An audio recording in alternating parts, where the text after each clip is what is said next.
Greetings to you all.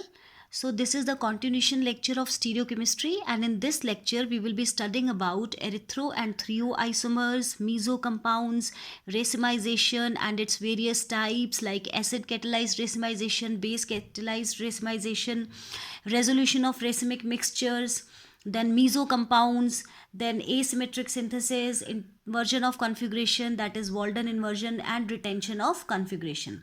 So let us start with our first topic, that is erythro and thioisomers. So let us consider this compound, which in this compound we have these two chiral carbon atoms as we can see in the structure.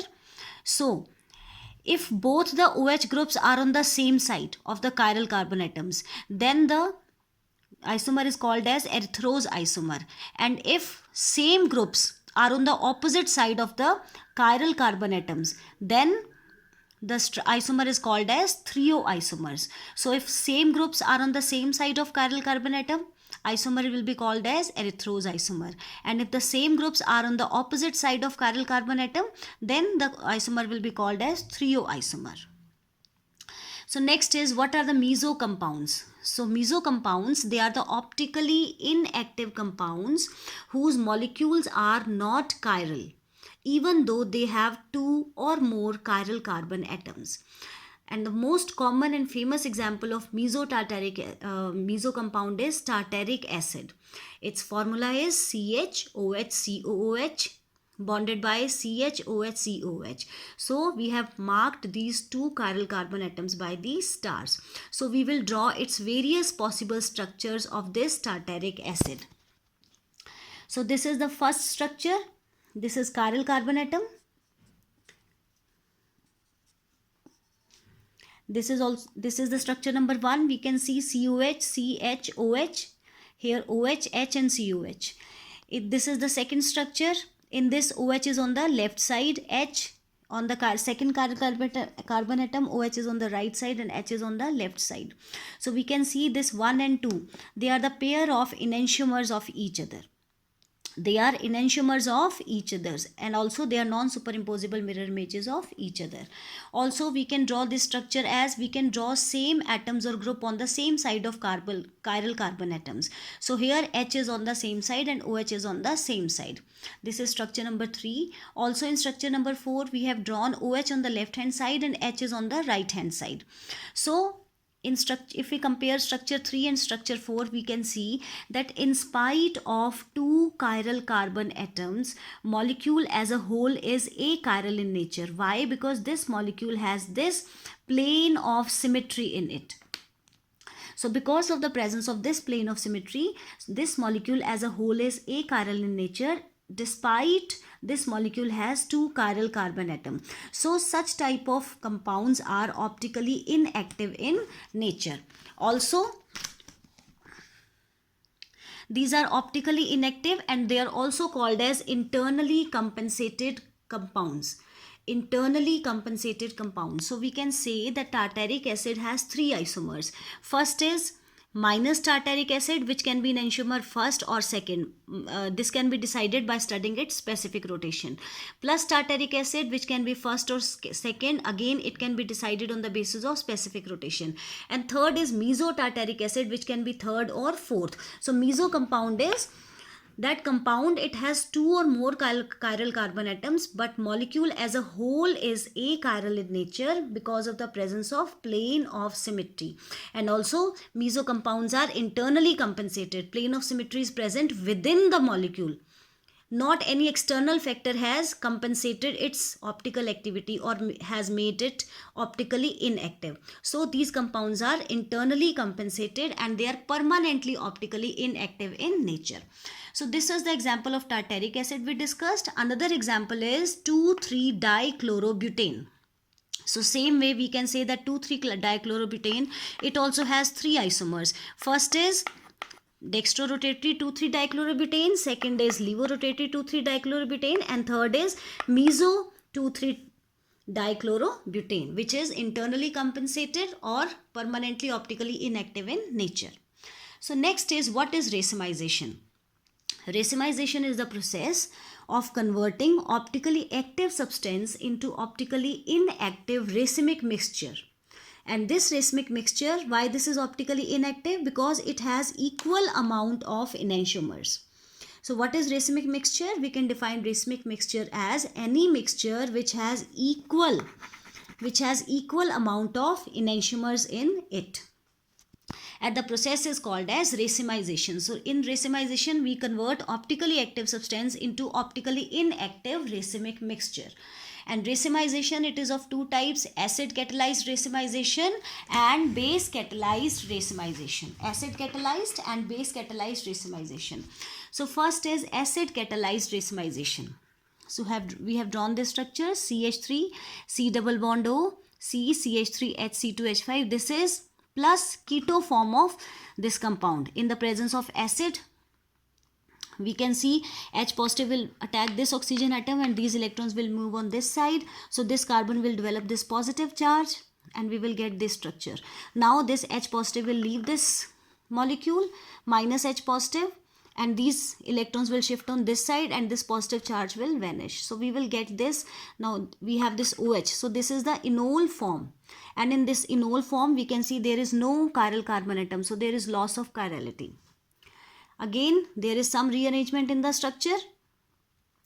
Here OH, H positive will leave and this double bond will shift to this side and this H positive will attack on this carbon atom and we will get this minus keto form. So this is this racemization. Initially we have plus keto form, now we have minus keto form. So in this mixture we have equal amounts of plus and minus enantiomers are present in the mixture, and this is called as racemic mixture, having equal amount of plus and minus keto forms. And also this is brought about in the presence of acid, so it is also called as acid catalyzed racemization. Next is base catalyzed racemization. So we have this compound C double bond O, CO negative, CH, OH and CH3 in the presence of base, that is OH negative. So this H positive will leave this molecule. So it will leave the electrons here. So this carbon will have negative charge. This negative charge will move on this side and we will, this double bonded oxygen electrons will move on this oxygen atom. So we will get this structure. After this, these negative charge electrons will move on this side. In the presence of water, H positive will attack and we will get this structure. So initially we started with plus enantiomer and at the end we have got this minus enantiomer, which is present in equal amount in the same mixture. So this is called as racemic mixture, and also this is brought about by in the presence of base. So this is called as base catalyzed racemization. Next is, what is internal and external compensation? First is internal compensation. Internal compensation means balancing of optical activity of one half of the molecule by other half of the molecule. For example, which we did in mesotartaric acid. In mesotartaric acid, optically active isomer is converted into permanently inactive isomer, that is meso compound. So internal compensation means compensation or cancellation of optical activity within the molecule, and this is because of the presence of plane of symmetry which we discussed earlier in the mesotartaric acid. Next is external compensation. This is balancing of optical activity or cancellation of optical activity of one enantiomer by another enantiomer in a racemic mixture. Okay, this is called as external compensation, which is also called as racemization.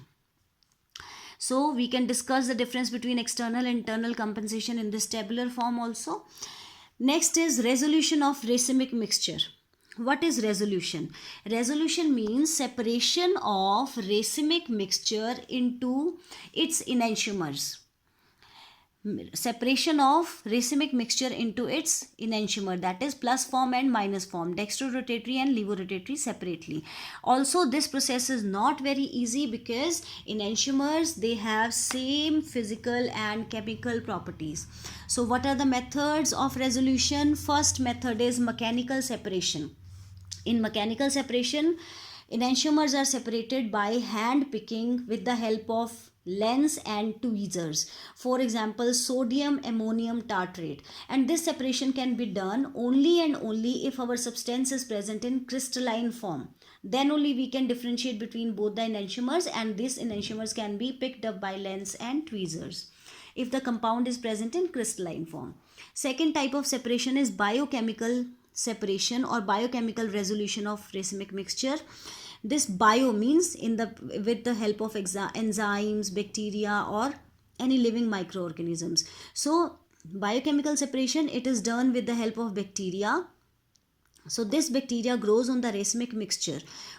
And this bacteria is selective in nature. It will consume, one enantiomer is consumed more and other enantiomer is consumed less. Third type of resolution is chromatography. Here the mixture is passed over optically active solvent. So when one enantiomer is absorbed more, other is absorbed less. So this is how we can separate the mixture of enantiomers. Fourth method is chemical separation. In this racemic mixture, it is reacted with any optically active substance and we will get diastereomers. Now diastereomers, they can be easily separated because they have different physical properties. Like for example, we have this plus minus lactic acid. This is racemic mixture of lactic acid. It reacts with minus brucine. This is negative, this is levorotatory enantiomer of brucine. So what we will get? We will get a mixture of minus brucine plus lactate and minus brucine minus lactate. So we will get this mixture. So this mixture, it can be easily separated by fractional distillation, which is based upon the difference in boiling points.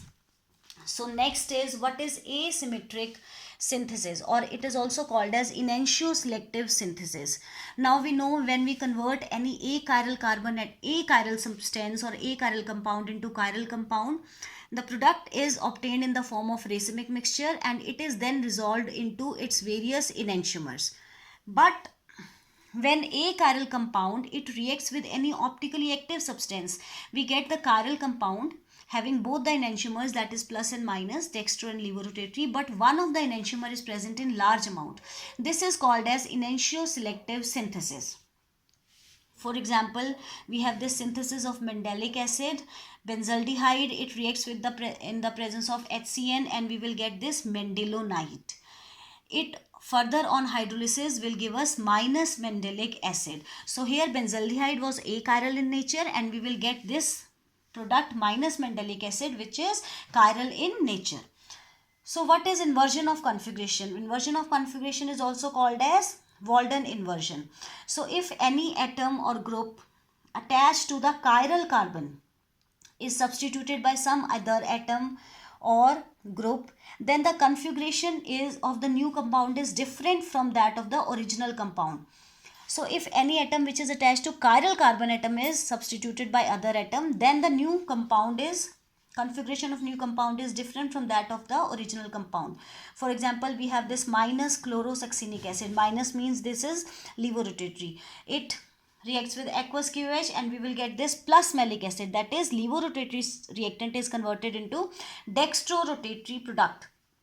So we will have this inversion of configuration here because this bond between chlorine and chiral carbon atom is broken. That's why inversion of configuration takes place. Retention of configuration, if the bond with the chiral carbon atom is not broken, then it is called as retention of configuration. For example, we have this minus means levorotatory 3-bromo-2-hydroxypropanoic acid. It reacts with zinc in the presence of HCl and we will get this compound. So here minus, and here also configuration is minus because the bond between chiral carbon atom and any of the atoms or group is not broken. This is called as same configuration of reactant and product. So this is called as retention of configuration. Thank you.